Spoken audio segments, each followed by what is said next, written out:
Cresce a procura por produtos de Páscoa. Departamento de Trânsito recebe novos equipamentos. CREAS inaugura sede própria. O Fatos da Semana está no ar.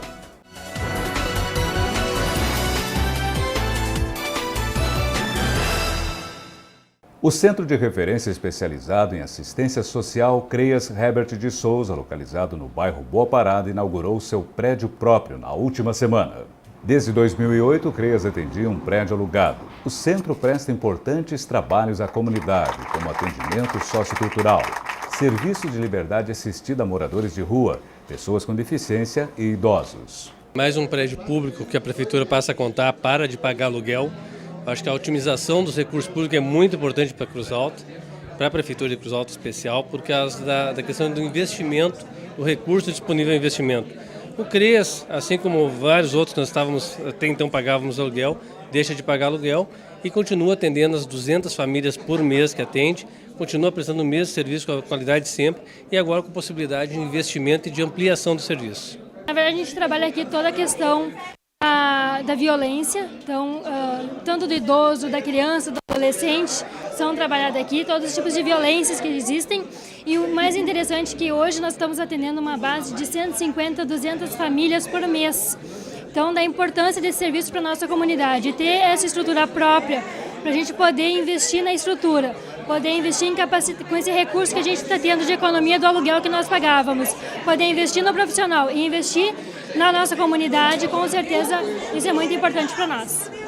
Vereadores falaram da importância dos serviços oferecidos à comunidade.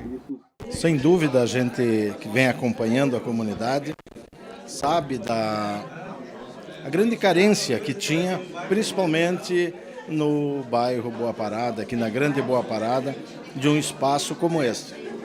O prefeito Juliano, juntamente com a secretária de Assistência Social, está resgatando esse compromisso com a comunidade e a gente, como Câmara de Vereadores, se faz presente, né?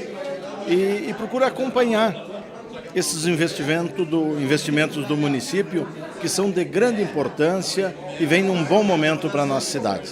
Primeiro eu quero cumprimentar os nossos telespectadores e dizer da satisfação, do prazer, da alegria de fazer parte desse bairro aqui da Grande Boa Parada. Tantas coisas boas estão acontecendo por aqui, né? Nunca foi investido tanto na Grande Boa Parada como nessa gestão com o Juliano, a qual nós fizemos parte como vereador do bairro e vereador da base da administração. E hoje, com essa inauguração, eu acho que ainda valoriza mais o nosso bairro, né? Como se já não bastássemos, nós estamos com uma avenida que bem loguinha vai estar novinha para a comunidade, né? E tantas outras, os postinhos de saúde que estão sendo aumentados e logo estarão prestando um serviço mais completo para a nossa comunidade. Hoje, essa obra, eu acho que consolida essa administração de vez. Parabéns, não só à administração, mas sim parabéns à comunidade cruzaltense e à nossa Grande Boa Parada, que está sendo beneficiada por isso. Foram entregues na última semana para a Coordenadoria Municipal de Trânsito novos uniformes e 4 motos patrulha. Os novos equipamentos trarão mais agilidade nos serviços prestados à comunidade.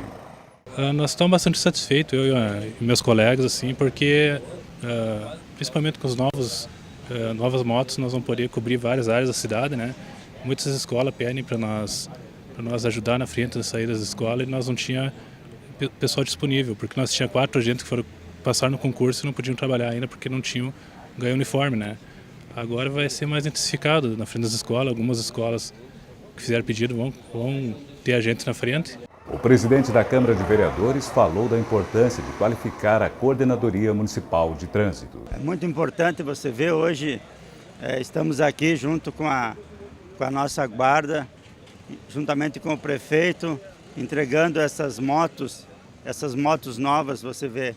No momento em que você faz a entrega das motos, e isso demonstra a valorização que está tendo a nossa guarda, que futuramente vai ser a nossa guarda municipal, os uniformes hoje,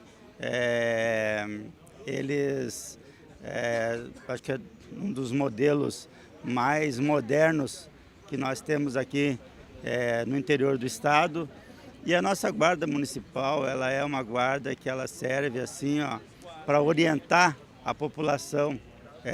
Nós não temos a nossa guarda só para multar, não, é para orientar. Então, esses nossos agentes de trânsito são agentes preparados para esse tipo de serviço. E nós cada vez queremos qualificar mais a nossa guarda para que junto com a Brigada Militar eles ajudem no trânsito, assim como eles vêm ajudando, eles ajudem no policiamento da cidade, porque você vê, aonde tem um agente de trânsito municipal, inibe mais os roubos, inibe mais aquelas pessoas que querem fazer vandalismo em nossas praças, em locais públicos.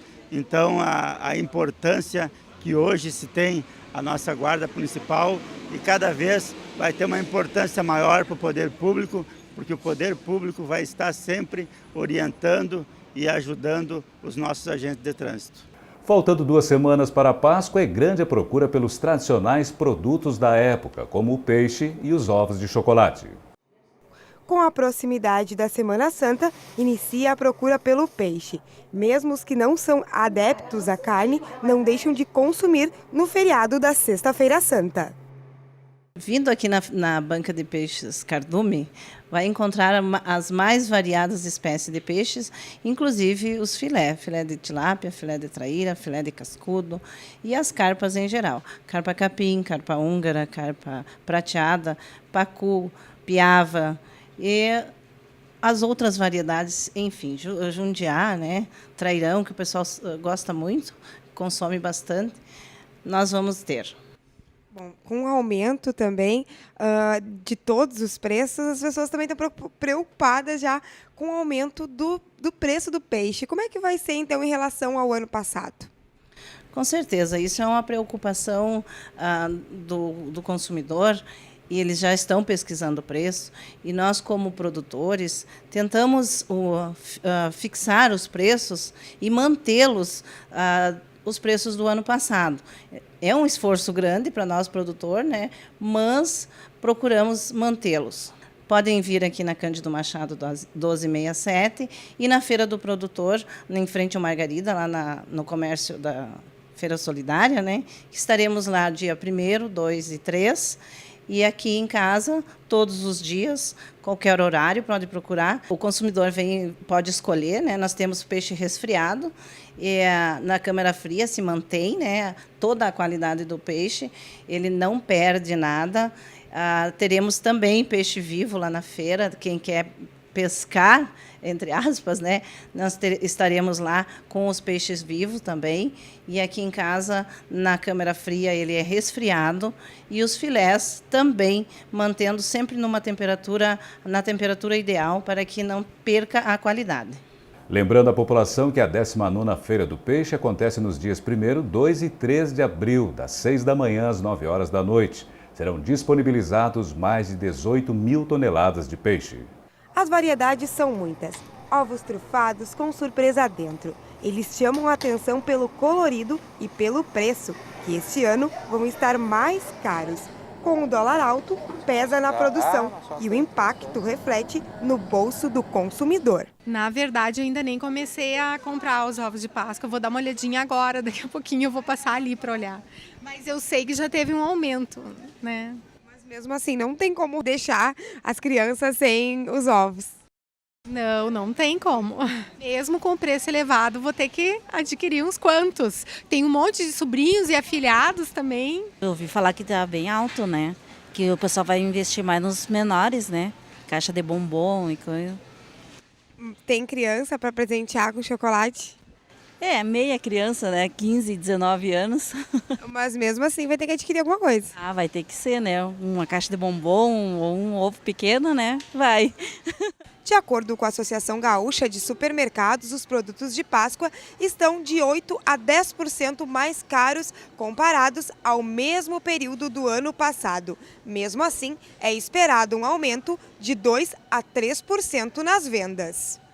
A nossa perspectiva é de boas vendas na Páscoa, né? Até porque existe esse problema macroeconômico, mas a nossa região vem vivendo um bom momento até em relação à expectativa de uma excelente safra.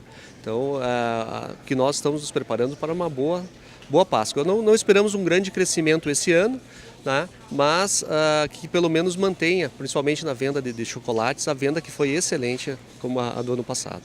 Até pelo apelo que se tem hoje, por exemplo, nos infantis, né?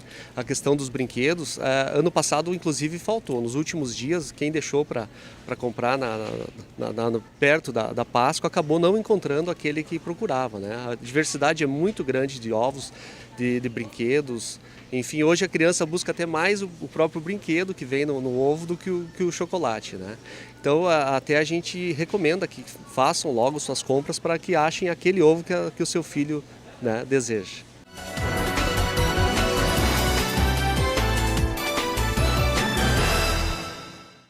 Precisamos de um minuto da sua atenção. Sabemos que não é a melhor época para falar sobre algo tão sério, mas esse assunto não pode esperar. O crack é uma droga perigosa que tem causado graves problemas, porque ele causa dependência muito mais rápido. Por isso, fale com seus familiares e amigos sobre o assunto. Nunca experimente o crack. Ele causa dependência e mata. Era uma vez uma casca de banana. Veio a reciclagem e a transformou em adubo, que vira produção agrícola e até energia. Você tem um papel importante nessa história. Coloque os restos de alimentos e outros materiais orgânicos no lixo úmido, separados dos papéis, vidros, metais, plásticos e de todo o lixo seco. Isso facilita o trabalho dos catadores, gera empregos e poupa recursos naturais. Mude de atitude, separe o lixo e acerte na lata. Governo Federal.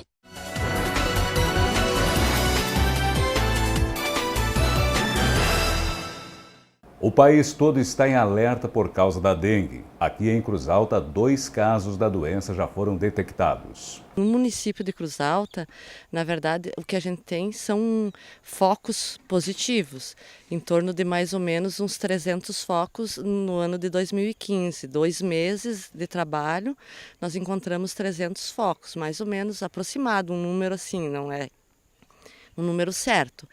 E casos de pessoas doentes com dengue, não tem nenhum caso oriundo do município. Tem 2 casos importados que vieram de fora e que foi diagnosticado no município que já vieram doentes.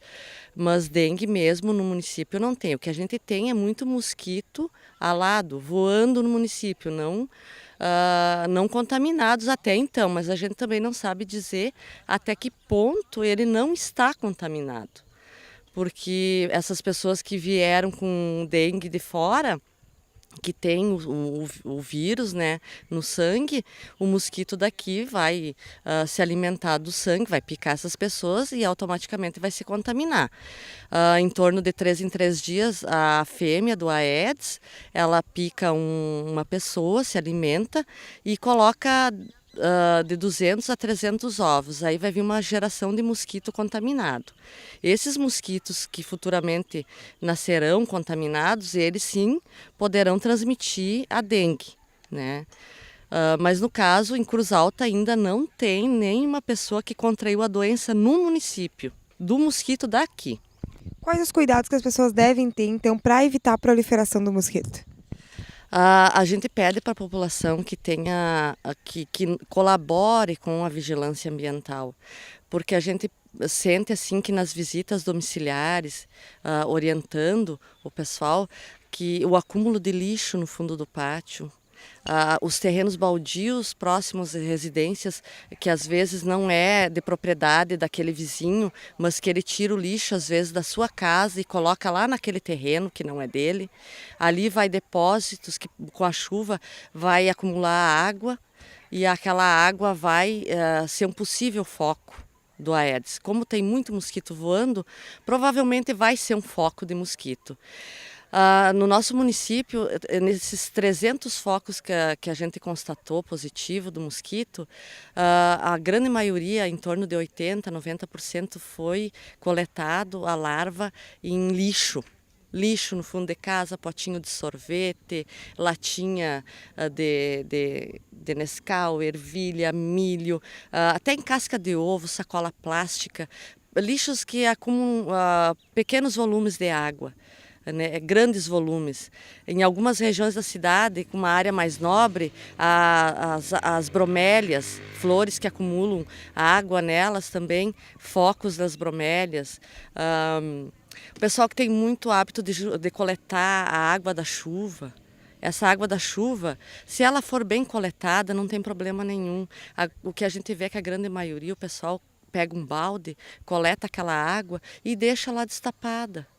Em 2, 3 dias vai ter um foco. E não tem. Ela vem num filete de água, numa casca de ovo no fundo do pátio. Então, assim, o pessoal precisa colaborar e se conscientizar que a dengue, o mosquito Aedes, já está no município. O que nós precisamos é da colaboração, que o proprietário limpe seu pátio. E não existe frio, ela não diminui no inverno. A geada, como eles dizem, daqui uns dias vai esfriar, vai vir geada, vai matar o mosquito, não mata. Vai diminuir ele voando, mas os ovos que as fêmeas colocarem vão nascer no momento que tiver acúmulo de água. E um ovo dura na natureza de 300 a 400 dias. Aí tu imagina um ano e meio, ele fica ali predisposto, no momento que chover ou acumular água, ele vai eclodir e vai nascer o mosquito. Então, a população tem que se conscientizar que o mosquito está aqui, a gente tem que se ajudar, nós não temos um efetivo grande, um número grande de agentes trabalhando, e o que a gente precisa? A gente precisa da colaboração da população que a gente não está tendo. Infelizmente, a gente vai trabalhar em algumas situações assim, o pessoal, não vou dizer que é a grande maioria, a grande maioria te recebe bem, mas há casos do pessoal não querer nos receber. Ou então, passa mais tarde, com a intenção de limpar ou botar fora as águas, só que se o Aedes estiver por perto, ele vai voltar ali. Então, para nós, a intenção é que não limpe, que não vire enquanto nós não olharmos, que nos receba, para que a gente possa ir lá e diagnosticar se aquele mosquito que está ali, se aquele foco era positivo ou não. Mas o importante é a eliminação dos lixos. Pneus também, em terrenos baldios, é muito acúmulo de pneu. O pessoal não sabe o que fazer. Nós, no município de Cruz Alta, a gente tem um ecoponto que recebe o pneu. Ele fica ali, próximo à loja Quero Quero, na General Câmara, com a Procópio Gomes, lá no fundo que chama o garajão do município, da prefeitura, tem o ecoponto, eles recebem pneus, é só colocar no carro ou dar um jeito e levar lá que o pessoal vai tirar de circulação. Porque se o pessoal não tomar não se conscientizar, não colaborar, infelizmente, eu não sei qual será as proporções que isso vai tomar futuramente para 2016. Na próxima segunda-feira, um dos projetos que será colocado em votação é sobre a regulamentação da poluição sonora, do vereador Zizico, do PRB. As sessões plenárias acontecem sempre nas segundas-feiras, a partir das 8h30 da noite, no plenário da Câmara de Vereadores. E a gente acaba esta edição com uma reportagem muito curiosa de um aluno de escola aqui de Cruz Alta que vem surpreendendo os professores com talento e criatividade. Acompanhe. Aparentemente, um adolescente como todos os outros. Em sala de aula, Bruno é dedicado aos estudos e um colega querido por todos. O talento com desenhos e mini esculturas em biscuit vem da infância, mas quando iniciou sua vida escolar, ele ficou ainda mais visível. Bom, Bruno, então apresenta alguns dos teus trabalhos. Bom, essas aqui eu fiz por último. Essas bruxas aqui e aquela ali também eu fiz com, digamos, o resto de uma massa. Eu tinha encomenda de uma bruxa grande, de mais ou menos uns 40 centímetros, e sobrou, e daí como eu vi umas imagens lá, daí eu resolvi fazer essas. Estas negras aqui, eu comecei a fazer, eu fiz umas 7, e essas aqui foram as que sobraram, daí eu trouxe para cá também. Essa aqui, esse pote aqui eu fiz também por causa da Páscoa, e o resto eu fiz. Essa aqui, eu fiz de lembrancinha de aniversário para minha prima, foram 80 dessa. E aquela ali dos noivinhos também foi para outra prima minha. Quem quiser conhecer teus trabalhos, aonde é que pode manter contato contigo? Olha, no Facebook, essas coisas, porque eu tô quase sempre, quando eu não tô desenhando ou estudando, eu tô no computador. E também tem minhas histórias em quadrinho, meus desenhos que eu faço também, que eu já fiz bastante até para professora. Eu já fiz sobre consciência negra, sobre preconceitos, essas coisas, sabe? E desenho também. Quando eu não, assim, literalmente, quando eu tô com vontade de desenhar, eu desenho umas coisinhas. Mas desenhar ainda não é o melhor para mim. O melhor ainda é os de biscuit. Rose é professora de Bruno há aproximadamente 5 anos e fala que o talento dele é surpreendente, tanto na confecção de desenhos, miniaturas e leituras em quadrinhos. Eu já conheci o Bruno. É uma emoção, porque é um aluno muito criativo, um aluno muito inteligente, um aluno que tu pede, assim, ó, em matéria de artes, ele faz. Eu já trabalhei com ele em algumas situações. Ele escreve história em quadrinhos. O que mais me chama a atenção é que ele cria a história, ele cria os personagens e ele faz os personagens em movimento. Entende? Assim, tu dá um tema e ele vai em busca daquele tema e ele faz maravilhas. Ele pinta, ele desenha, ele faz objetos com massa de biscuit. Então, para mim, é uma satisfação, na verdade. O Bruno, ele é focado, ele é um jovem que nem um outro que gosta de telefone celular, de internet, mas ele também foca no seu talento, que é em fazer atividades extra classe, fazer atividades com a arte. Acredito que esse mundo difícil, o Bruno tem um futuro brilhante pela frente, se ele continuar investindo no talento, né, não deixando de viver como adolescente, mas investindo no talento e não tendo só esse talento como hobby, mas por uma futura profissão. Hoje ficamos por aqui. Até a próxima semana.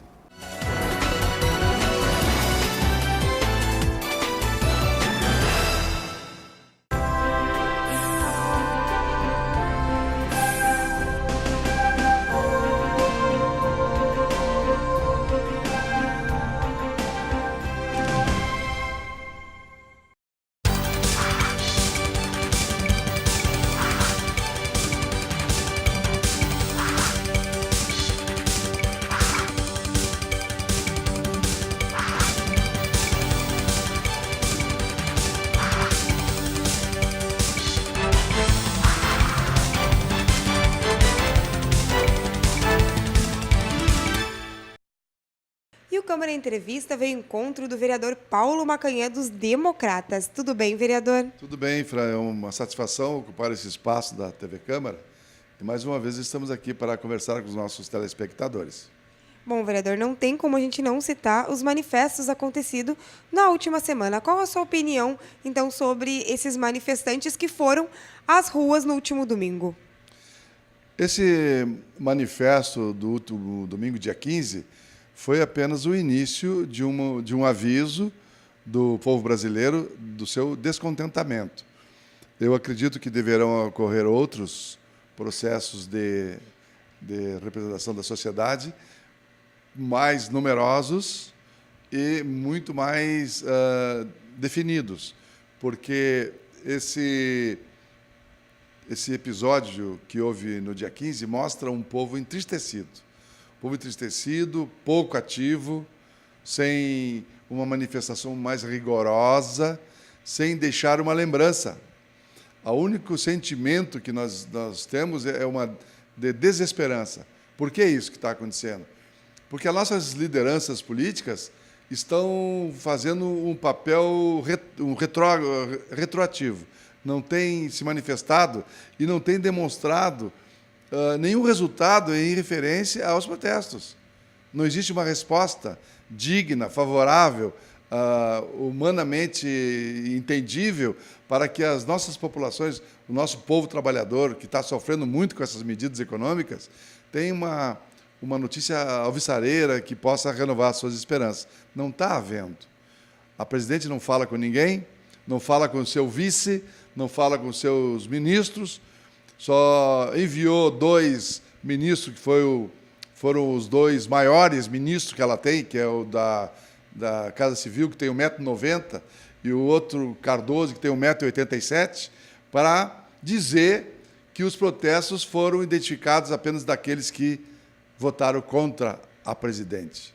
Isso é um manifesto ridículo, um manifesto de pessoas que realmente ocupam um cargo que não podem ocupar, são pessoas que não têm classe, não têm inteligência, não têm um saber constituído para ocupar um cargo tão importante como esse, de ministro chefe da Casa Civil e ministro das atividades sociais, que eu não lembro exatamente qual é, do Rosseto e do Cardoso. Então, eu acho que a senhora Dilma está desfazendo da inteligência e da capacidade de raciocínio do povo brasileiro.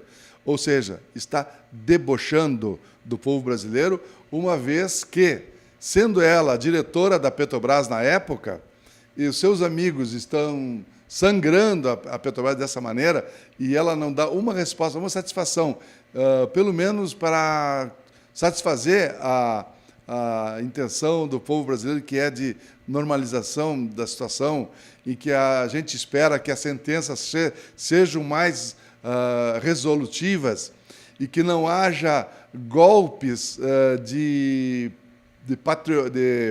paternalismo após a sentença, como aconteceu com o cearense, que foi absolvido pelo um golpe de Natal. Foi um decreto que ela fez de... Agora não estou lembrando exatamente o nome que se dá a esse gesto presidencial, mas, de qualquer forma, através de um canetaço da Dilma, ela tirou o indivíduo da prisão. Então, isso é uma situação que coloca o povo numa dúvida atroz, porque a gente não sabe o que é que vai acontecer com esses novos marginais que estão despontando com muito mais gravidade, com muito mais má intenção e com muito mais desesperança, que são aqueles marginais que mantiveram o mensalão através do dinheiro roubado da Petrobras, e ela era diretora. Então, nós temos que ter uma satisfação dessa nossa liderança. Não através de ministros guardiões ou ministros de porta de cadeia. Nós temos que ter um diálogo com pessoas competentes. E, se Deus quiser, a presidente deverá tomar uma atitude nesse sentido de acalmar o ânimo do povo brasileiro, sob pena de nós temos mais protestos, mais ansiedade e até terrorismo poderemos ter, porque as famílias mais necessitadas estão passando fome, com certeza. As esposas dos caminhoneiros que foram homenageadas pela presidente não aceitaram a homenagem.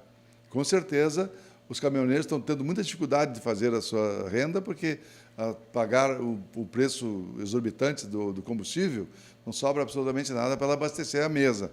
Então, eu acho que a presidente está devendo para a nossa sociedade, e não é através de ministros desse setor, daquele setor, que ela vai satisfazer os contentamentos do povo brasileiro.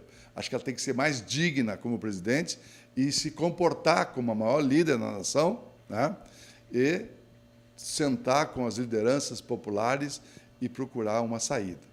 Assim como está, não vai dar certo. Vai ser muito complicado e nós precisamos resolver isso com rapidez. Bom, vereador, pelo que o senhor acompanhou, nós acompanhamos nos protestos, eles pedem o impeachment da presidência e até a intervenção militar. O senhor concorda com isso? Não, não concordo jamais. Jamais concordaria com intervenção militar. Nós não precisamos disso. Nós somos um povo trabalhador, honesto, extremamente capaz, com uma capacidade impressionante de tolerância, e nós jamais entraríamos novamente numa ditadura militar. Acredito que a nossa sociedade vai sair dessa, com certeza. A nossa lei, o nosso judiciário saberá executar as suas funções adequadamente, e nós teremos a volta à normalidade, se Deus quiser, com brevidade, se Deus quiser. Algo mais que o senhor queira colocar? Quero deixar aqui um sentimento de esperança para o nosso povo brasileiro, nosso povo de Cruz Alta, que nós, com certeza, dentro de um prazo muito curto, deveremos resolver essa situação, na esperança de que o Brasil retome novamente os caminhos mais amenos e mais harmoniosos. O Câmara Entrevista contou com a participação do vereador Paulo Macanhã dos Democratas. Continue nos acompanhando, que a gente já volta.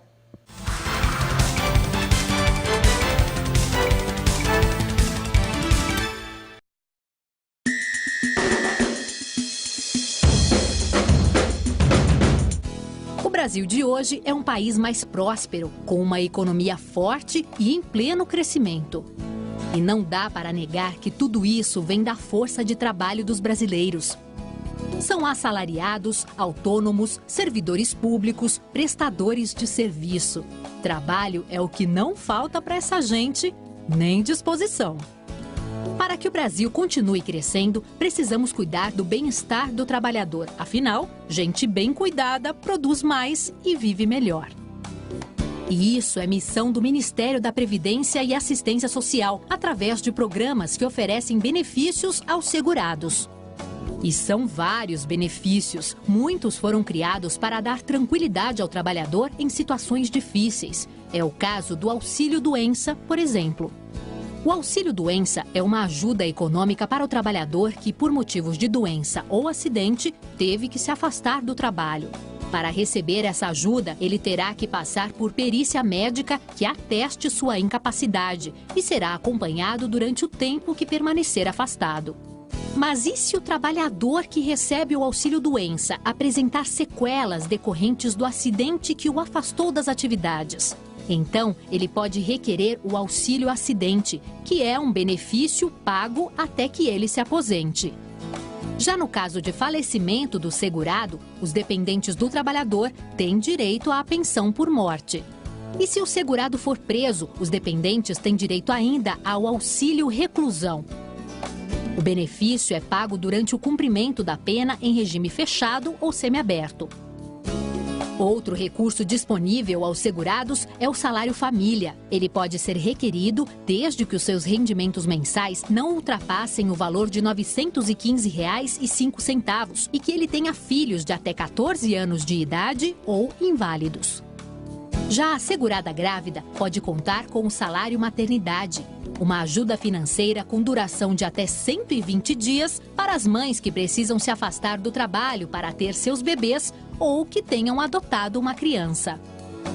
Todos esses benefícios estão disponíveis aos trabalhadores que estejam inscritos e contribuam com o INSS.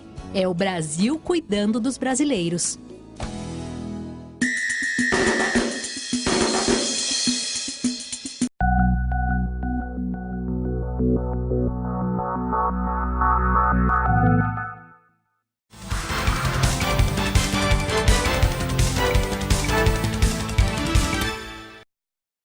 E o Câmara Entrevista traz agora a participação do vereador Everley Martins, do PSB. Tudo bem, vereador? Tudo bom, Fran? Mais uma vez, é um prazer estar aqui no Câmara Entrevista, conversando com você e podendo conversar com a nossa comunidade através do canal 16 da NET. Bom, muitas pessoas estão indo ao seu gabinete para fazer algumas reivindicações. O principal problema que eles vêm enfrentando é em relação com a saúde, vereador. Essas últimas semanas a gente tem recebido no nosso gabinete diversas reclamações com relação ao serviço de saúde no nosso município, né? Dentre elas estão atrasos em exames, atrasos em consultas de especialidades, falta de medicamentos medicamentos especiais para a nossa comunidade. E agora há pouco mesmo saiu dali do meu gabinete um senhor que tem uma receita de remédio controlado que está em falta na farmácia básica do município. E a gente também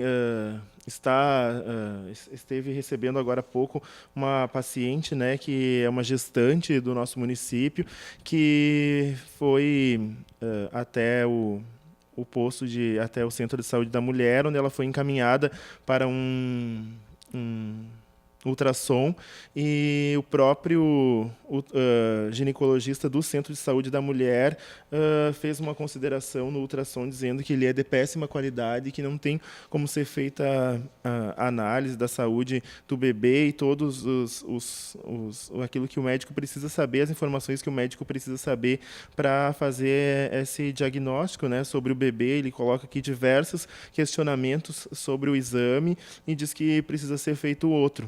E a gestante procurou, então, a Secretaria da Saúde para falar sobre isso, e foi dito para ela que daqui 4 meses, mais ou menos, ela conseguiria fazer outro exame, né? Sendo que daqui 4 meses o bebê já nasceu. Então, a gente percebe, né, o total descaso da saúde do nosso município, a falta de gestão do nosso município com relação à saúde, né? A gente que na campanha eleitoral de 2012 viu um prefeito dizer que seria o grande gestor da saúde, que a saúde melhoraria muito no nosso município, e a gente acompanha aí a falta de medicamentos, né? O péssimo atendimento em determinados locais com relação à falta de consultas, falta de exames, falta de especialidades, né? Então, a gente acaba recebendo essas pessoas no nosso gabinete e também não tendo muito o que fazer, a não ser usar o espaço da mídia, usar o nosso espaço na tribuna para estar fazendo essa denúncia e para estar cobrando da gestão essa melhoria na qualidade do serviço de saúde no nosso município, né? A gente sabe também que tem atraso de verbos para o Hospital São Vicente a nível estadual e federal. Isso também faz com que o hospital não esteja atendendo a nossa população, e o município precisa se articular nesse sentido, precisa estar ao lado do hospital reivindicando essas verbas também para que o atendimento se normalize e a população possa ter, então, uma melhor qualidade no serviço de saúde. Sabemos que a saúde ela é um local onde nunca vai ter solução, né? Nunca vai ter fim os problemas, né? Mas que a gente precisa qualificar a gestão, atender bem as pessoas e oferecer maior qualidade no serviço e maior quantidade nos serviços, negociar com a classe médica essas questões que estão pendentes para que os atendimentos se normalizem e não tenhamos uma fila enorme aí esperando cirurgias eletivas, esperando consultas especializadas, né? Então, a gente está usando o nosso espaço, cobrando e fiscalizando, né? Infelizmente, a gente fica muito triste em não poder resolver o problema da população que nos procura, porque, como se diz, o executivo é que executa e que é quem gestiona, né, essas políticas públicas. Bom, vereador, também o que você está defendendo na frente parlamentar é sobre a UERGS. Tem alguma coisa resolvido? Alguma reivindicação? Como é que está essa questão? Bom, a gente, desde que assumimos o mandato, a UERGS foi sempre uma das nossas bandeiras de luta aqui na Câmara de Vereadores, né? Nós criamos 2 comissões especiais que tiveram prazos de 60 dias cada uma para debater o assunto da UERGS. Fizemos uma audiência pública, nos reunimos com o reitor, tratando em específico da unidade daqui de Cruz Alta, né? Da construção do polo tecnológico aqui de Cruz Alta, a construção do prédio, né, em si para a UERGS aqui. A gente já tem o terreno que foi doado na administração do Wilson Roberto, e agora a gente precisa da construção desse polo para que os alunos saiam do prédio do IP, onde já não cabe todas as turmas da UERGS. A UERGS está funcionando também agora nas escolas estaduais, algumas turmas, e então a gente criou agora uma frente parlamentar. Por que a frente parlamentar? Porque a frente parlamentar ela pode congregar todos os outros vereadores que desejam se integrar nessa luta em defesa da UERGS, e daí não é só da UERGS de Cruz Alta, é da UERGS a nível estadual também, né, que no início lá do governo teve entrevistas de membros do governo Sartori dizendo que poderia extinguir a UERGS. Então é a gente acompanhar isso e também lutar pela construção da unidade da UERGS aqui de Cruz Alta, né? A gente vai estar, assim que instalar a frente parlamentar aqui na Câmara, realizando atividades, audiências públicas, e a gente quer mobilizar a sociedade, a gente quer mobilizar a comunidade de Cruz Alta para se inserir nessa luta pela construção do polo da UERGS, né? Eu acredito que o Executivo também deveria fazer parte dessa luta, a Prefeitura deveria encampar essa batalha pela construção da UERGS, para buscar recursos em Brasília, para buscar junto ao governador recursos para que a reitoria possa ter recursos para a construção desse polo da UERGS aqui em Cruz Alta, e a gente não vê isso do Executivo Municipal, né? Parece que não há esse interesse, assim como a gente não tem até agora nenhuma política de desenvolvimento para o município. Eu acho que esse polo tecnológico da UERGS ele ia trazer muito desenvolvimento, além de ciência, pesquisa, ia trazer mais alunos para a Cruz Alta, mais cursos.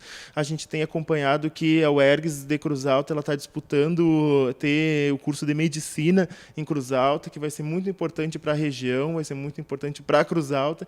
Então, a gente cobra também, como fiscalizador e como vereador, que a Prefeitura Municipal, que o Executivo se integre a essa luta pela construção do polo da UERGS em Cruz Alta, né? E nosso mandato vai continuar batalhando dentro daquilo que é possível e que está ao nosso alcance como vereador. Também um projeto que logo vai ser colocado em plenário é sobre a lei do nepotismo.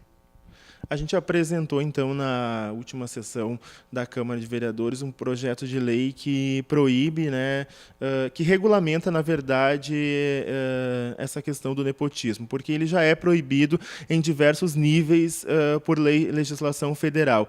Mas o STF acabou, através de uma ação direta de inconstitucionalidade, deixando uma brecha na lei para determinadas situações, que é o caso de agentes de nível superior da gestão, tipo secretários municipais, secretários estaduais e ministros. Nesse caso, poderiam haver parentes nesses espaços, né?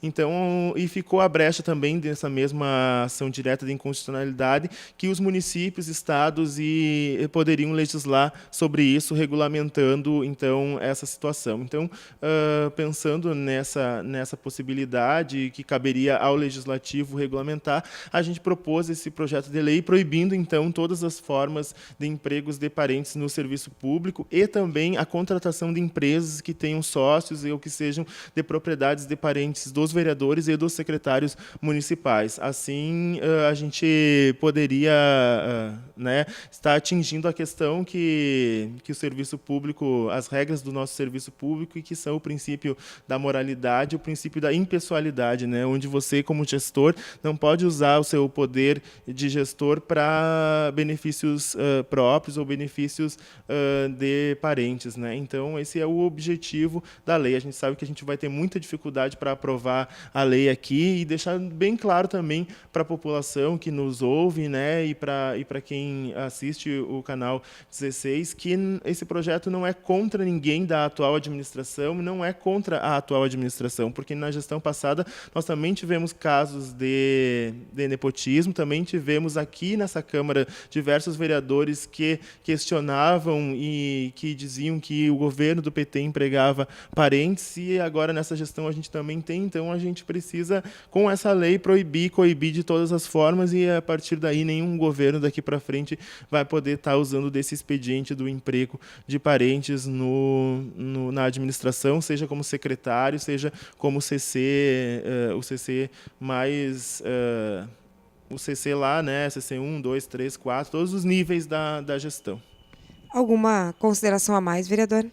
A gente quer se colocar mais uma vez à disposição da comunidade, dizer que nosso gabinete está sempre aberto para as reivindicações da comunidade, para a gente estar trazendo para a tribuna, trazendo para a mídia os problemas que temos na nossa cidade e tentar apresentar as soluções também fiscalizando e legislando, que é a função do vereador, né? Então, estamos à disposição da comunidade. Então, muito obrigado pela sua participação. Eu que agradeço e até a próxima. A gente contou com a participação do vereador Everley Martins, do PSB. Continue nos acompanhando, que a gente já volta.